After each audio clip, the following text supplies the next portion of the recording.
Hello সবাইকে, সবার কী অবস্থা?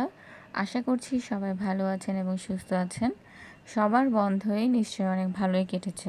বন্ধে সাধারণত ঘুরতে যাওয়া না হলেও হুটহাট প্ল্যান করেই এবার ঘুরতে চলে গিয়েছিলাম। কোথায় যাচ্ছি তা জানতে হলে ব্লগের শেষ পর্যন্ত দেখতে থাকুন। বাইরে যেহেতু প্রচণ্ড গরম, তাই আমরা দোকান থেকে আইসক্রিম নিয়ে নিলাম।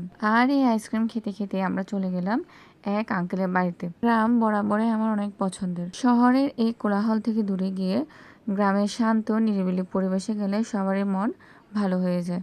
গ্রামের মতো শহরে এত গাছগাছালি নেই, তবুও আমাদের এই চট্টগ্রাম শহর অন্যান্য শহরের চাইতে এখনো অনেক ভালো আছে। গ্রামে গেলেই দেখা মেলে নানা রঙের রং বেরঙের ফুলের এবং নাম না জানা অনেক গাছের। গ্রামে গেলেই দেখা মেলে পুকুরের পাড়ে হাঁসেদের ছোটাছুটি।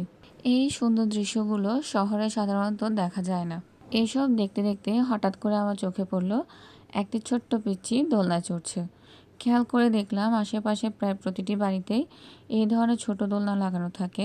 সাধারণত এদের সময় কাটানোর জন্যই এই ছোট ছোট দোলনাগুলো লাগানো হয়ে থাকে। আমি একটি ফুল নিয়ে এই পিচ্চির চুলের কাছে লাগিয়ে দিয়েছিলাম। আসলে ফুলের মাথায় ফুল দেখতে অনেক বেশি ভালো লাগে। তারপর দেখলাম বিশাল এক কৃষ্ণচূড়া গাছ। এই গাছের বয়স ঠিক কত হবে তা আসলে সঠিকভাবে কেউ বলতে পারে না। এবার এদিকে যাত্রা শেষ করে আমরা চলে গেলাম আমাদের মূল গন্তব্যে। আমরা গিয়েছিলাম পুণ্ডরিক ধামে, যা হাটহাজারীর মেখল গ্রামে অবস্থিত। আমরা যেতে যেতে প্রায় সন্ধে হয়ে এসেছিল। মন্দিরে ঢুকতে মন্দিরের সামনে এরকম অনেকগুলো দোকান পড়বে। এবার আমরা সামনে কিছুক্ষণ হেঁটে যাওয়ার পর মন্দিরের মূল গেট দিয়ে ঢুকেই আমরা ভিতরে ঢুকে গেলাম। এখানে প্রথমেই রয়েছে বেশ কয়েকটি মন্দির। সবগুলো মন্দিরে আমরা প্রণাম করে গিয়েছিলাম। যদিও সন্ধে হয়ে যাওয়াতে প্রায় বেশিরভাগ মন্দিরের দরজায় এখানে অফ করে দেওয়া হয়েছিল। এই রুমটিও নতুনভাবে তৈরি করা। আমরা যখন গতবার গিয়েছিলাম এই রুমটি তখন আমরা দেখিনি। এই রুমটি দেখানোর জন্য আপনাদের আমি ভিডিও করে এনেছিলাম। এর পাশেই রয়েছে গোশালা। গোশালার গোমাতাদের প্রতিদিন এখানে সেবা করা হয় এবং এর পাশে রয়েছে শ্যামকুণ্ড। এই কুণ্ডটিকে বলা হয় শ্যামকুণ্ড। এই শ্যামকুণ্ড ধরে সামনে এগোনোর পরে আমি শুনলাম অনেকগুলো পাখির আওয়াজ।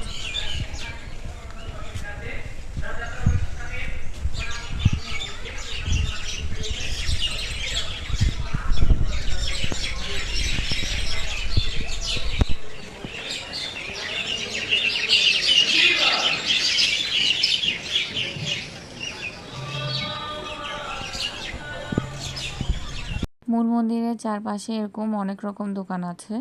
আপনারা চাইলে আপনাদের প্রয়োজন মতো যে কোনো জিনিস এইসব দোকান থেকে কিনে নিতে পারবেন। মূল মন্দিরের পাশাপাশি চারপাশ আমি ঘুরে ঘুরে দেখছিলাম।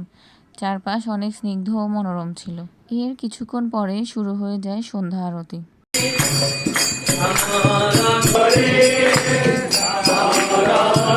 পুণ্ডরিক ধামের পেজে পুণ্ডরিক ধামের প্রতিটি পুজোয় লাইভ দেখানো হয়ে থাকে।